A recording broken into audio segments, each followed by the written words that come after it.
Gujarat board ધોરણ 10-12 બોર્ડની પરીક્ષાઓ આજથી શરૂ થઈ રહી છે। આખા રાજ્યમાં કુલ 14.28 લાખ વિદ્યાર્થીઓ આ પરીક્ષા આપશે। ધોરણ 10 માટે 989 અને 12 માટે 672 પરીક્ષા કેન્દ્રો બનાવ્યા છે।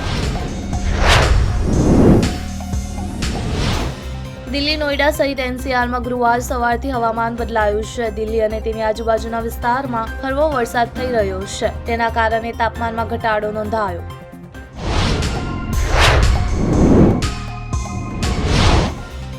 મેટાની મેસેજિંગ એપ્લિકેશન વોટ્સએપનો ઉપયોગ ભારત અને વિશ્વભરમાં લાખો લોકો કરે છે। કંપની તેના ગ્રાહકો માટે સતત નવા ફીચર્સ અને અપડેટ લાવી શકે છે।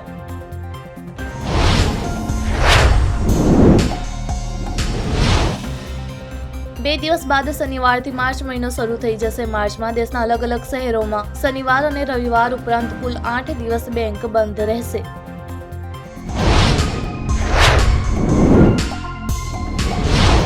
વોટ્સએપે ભારતમાં એક નવા ફીચરની જાહેરાત કરી છે, જેની મદદથી યુઝર્સ વોઇસ મેસેજને ટેક્સ્ટ ફોર્મેટમાં કન્વર્ટ કરીને વાંચી શકશે। આ ફીચર્સનું નામ વોઇસ મેસેજ ટ્રાન્સક્રિપ્શન છે।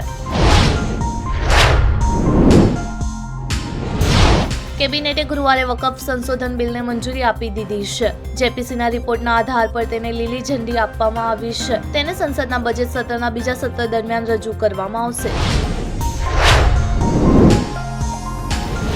ભારતે સ્વિટ્ઝરલેન્ડ જીનીવામાં સંયુક્ત રાષ્ટ્ર માનવ અધિકારની બેઠકમાં પાકિસ્તાનને ફટકાર લગાવી। પાકિસ્તાન તરફથી ફરી એકવાર કાશ્મીરનો મુદ્દો ઉઠાવવા પર ભારતે આકરું વલણ અપનાવ્યું હતું।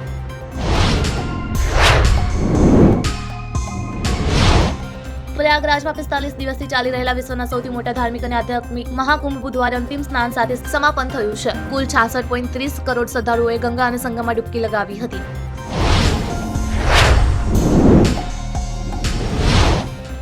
અબરામ ખાનનો એક વિડીયો સોશિયલ મીડિયા પર વાયરલ થઈ રહ્યો છે। આ વિડીયો જોઈને લોકો કહી રહ્યા છે કે માત્ર 11 વર્ષની ઉંમરે શાહરૂખ ખાનનો દીકરો ટેલેન્ટેડ સ્ટાર બનીને ઉભરી આવ્યો છે।